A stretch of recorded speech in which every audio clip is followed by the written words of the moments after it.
Bonjour à tous les amis, c'est Yota, j'espère que vous allez bien, moi en tout cas ça va super. Et aujourd'hui je vous retrouve pour un nouveau point météo en ce 29 mai 2025. Nous arrivons donc au terme du mois de mai, le mois de juin va débuter et vous allez comprendre dans ce point météo que le début du mois de juin s'annonce assez intéressant d'un point de vue orageux, au niveau des températures aussi qui vont être assez élevées. On va donc à présent rentrer dans le vif du sujet et comprendre dans un premier temps d'où nous provient cette chaleur. Actuellement, nous sommes donc finalement dans ce que nous appelons une pompe à chaleur, c'est-à-dire que nous avons une goutte froide positionnée à l'ouest du Portugal. Cette goutte froide donc en tournant dans le sens inverse des aiguilles d'une montre fait finalement remonter la chaleur, et c'est pour ça qu'on appelle ça une pompe à chaleur en fait. Cette goutte froide, toute petite goutte froide que vous voyez juste ici, une petite tache orange sur donc cette carte des géopotentiels. Et donc finalement c'est assez simple à comprendre. Cette goutte froide fait donc remonter la chaleur depuis l'Afrique du Nord. Cette chaleur donc vient s'installer sur notre pays. Donc vous voyez ça forme une sorte de langue ici qui vient terminer sa course en France.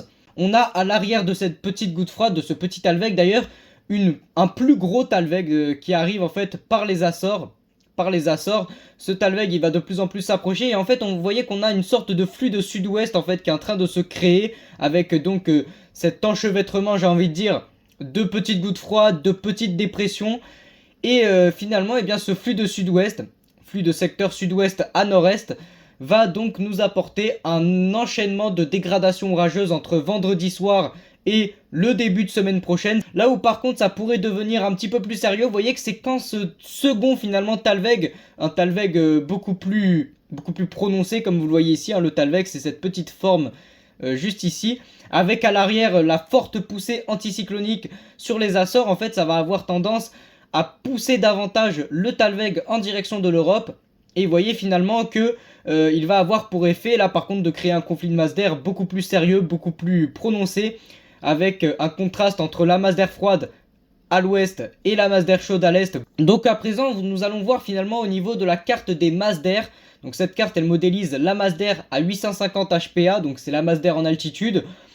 Et vous voyez très bien finalement cette pompe à chaleur dont je vous ai parlé au début du point météo. Sur le vendredi 30 mai, donc demain, on voit très bien finalement d'un côté une masse d'air assez fraîche finalement avec donc le gros Talweg au niveau des Açores, mais donc également la petite goutte froide qui n'apparaît pas vraiment mais qui va avoir quand même son importance.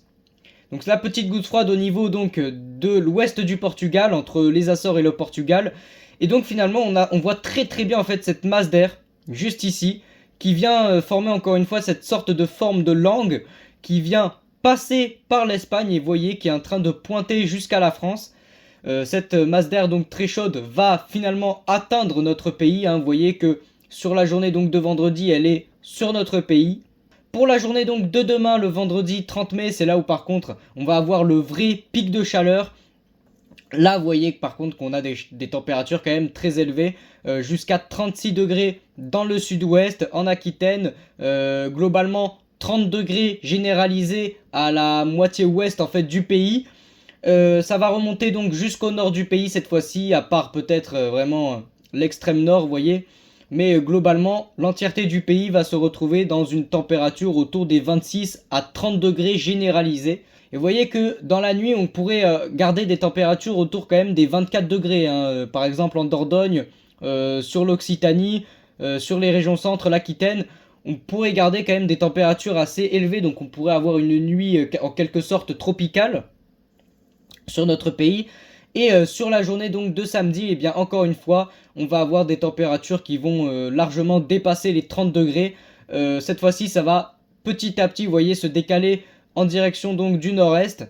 C'est plus donc la région parisienne, la Bretagne, la Normandie, les régions centre, le Grand Est, la Bourgogne-Franche-Comté, qui se retrouvent finalement dans des températures assez chaudes, même si là, on va pas non plus approcher les seuils des 40 degrés, mais on reste au-dessus du seuil en tout cas des 30 degrés sur la journée de samedi.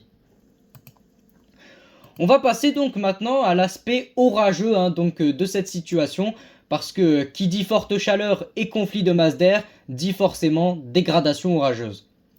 Des orages, eh bien, il va y en avoir énormément en réalité sur cette situation. Ça va être vraiment un enchaînement quasiment non-stop à partir de vendredi soir.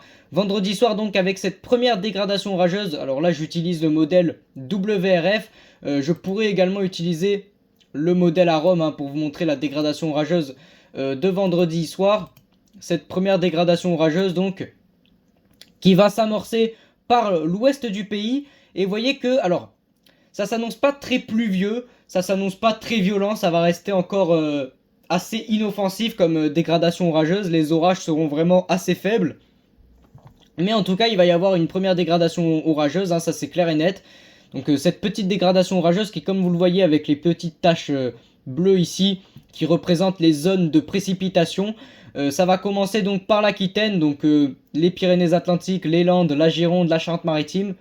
Et ça va petit à petit se décaler en direction des régions centres. Alors vous voyez, ça passe donc par l'Indre, par la Charente. Ça va un petit peu se renforcer d'ailleurs en passant sur la Charente. Et donc ce sera la première dégradation orageuse. Globalement, il n'y a pas grand chose à en retenir. Elle va concerner uniquement, en théorie, l'Aquitaine. Je pense que sur la journée de samedi, les orages là par contre devraient être assez puissants, pourquoi pas forts, localement violents sur certaines régions. C'est donc surtout le Grand Est, la région parisienne, le Massif central également qui vont être concernés avec cette seconde dégradation orageuse. On aura l'occasion, peut-être que je ferai un autre point météo samedi, donc on aura l'occasion d'en reparler.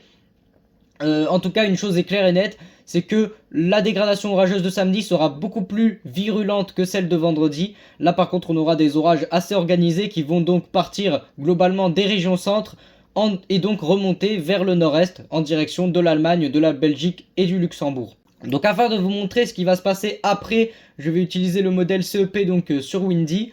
Windy donc qui est une application qui nous permet d'utiliser plusieurs modèles météorologiques avec donc des cartes assez précises. Et donc vous voyez donc qu'on a vraiment plusieurs dégradations orageuses encore une fois dans un axe sud-ouest à nord-est qui se répète quasiment à l'infini à compter donc de vendredi jusqu'à donc la fin de semaine prochaine en fait quasiment. Vous voyez que alors lundi on a quand même des orages vraiment assez puissants lundi. Vous voyez que lundi on a quand même des orages assez puissants par exemple sur la région bordelaise. On a des orages quand même assez puissants. Donc voilà, c'est à peu près je pense tout ce que je peux dire dans ce point météo. C'est vrai que l'aspect orageux reste encore assez flou même si on sait qu'il va y avoir un flux de sud-ouest à nord-est. On sait qu'il va y avoir des orages, énormément d'orages même qui vont s'enchaîner entre vendredi soir et lundi, voire même localement mardi. Mais la puissance et les régions exactes qui seront concernées restent encore à peaufiner. Et moi sur ce, je vous dis c'était Yota et je vous retrouve dans un prochain point météo.